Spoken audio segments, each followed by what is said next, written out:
Iniulat ng Department of Public Works and Highways o DPWH ang patuloy na konstruksyon ng Central Luzon Link Expressway o CLEX Phase 1 na naglalayong ganap na makumpleto at operational connectivity sa pagitan ng Subic-Lark-Tarlac Expressway o SCTEX sa Tarlac City at Maharlika Highway sa Cabanatuan City, Nueva Ecija hanggang Hulyo ngayong taon.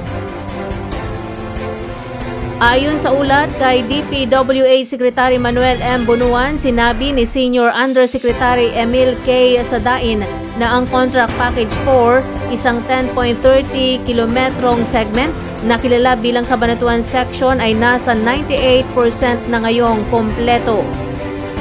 Sinabi ni Senior Undersecretary Sadain, in charge ng DPWH Infrastructure Flagship Projects, na pinondohan sa pamagitan ng Official Development Assistance o ODA na ang Contract Package 4 sa kabila ng halos 2 taong pagkakaantala dahil sa mga issue sa right-of-way ay bahagi ng 29.55 kilometro 4-lane expressway na inaasahang bawasan ng oras ng paglalakbay sa pagitan ng 17 na minutong biyahe sa pagitan ng lungsod ng Tarlac at Cabanatuan tungo sa 20 minuto lamang ng 11,200 motorista araw-araw.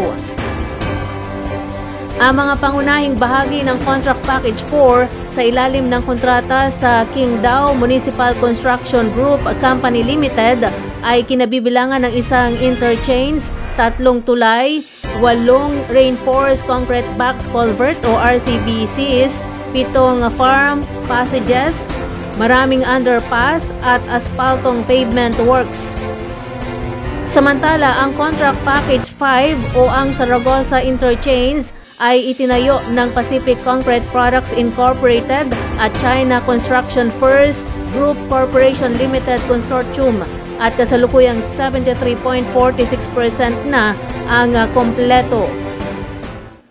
Kasama sa segment na ito ang Zaragoza Interchange Bridge, 113.4 linear meters, 4.88 kilometrong daanan, 2 tulay, 19.4 linear meters, 5 equalizer reinforced concrete box culverts, 2 daanan ng sakahan at 7 kanal ng irigasyon.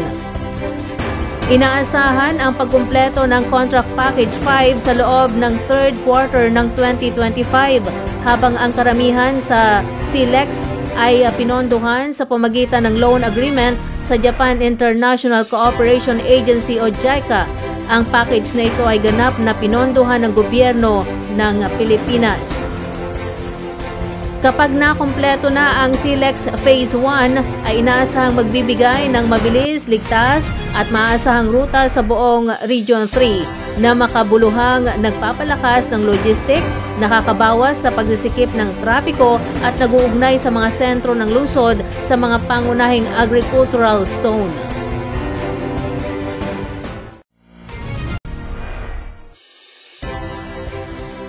Voluntaryong sumuko, bitbit ang kanyang baril ang isang dating miyembro ng CTG o Communist Terrorist Group sa 2nd Provincial Mobile Force Company o PMFC ng Nueva Ecija Provincial Police Office o NEPO nitong Mayo 15 taong kasalukuyan.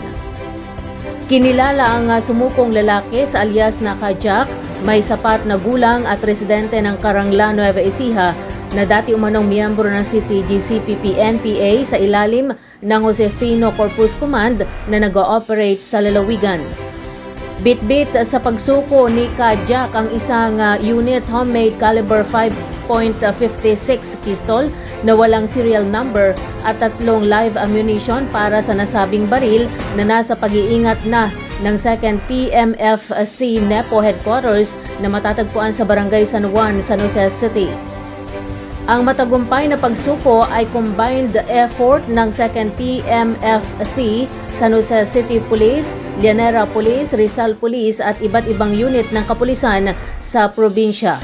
Alinsunod na rin sa Oplan Balik Loob Program ng gobyerno at sa pagsisikap ng pulisya na suportahan ang Nueva Ecija Provincial Task Force LCAC sa kampanya laban sa insurhensiya.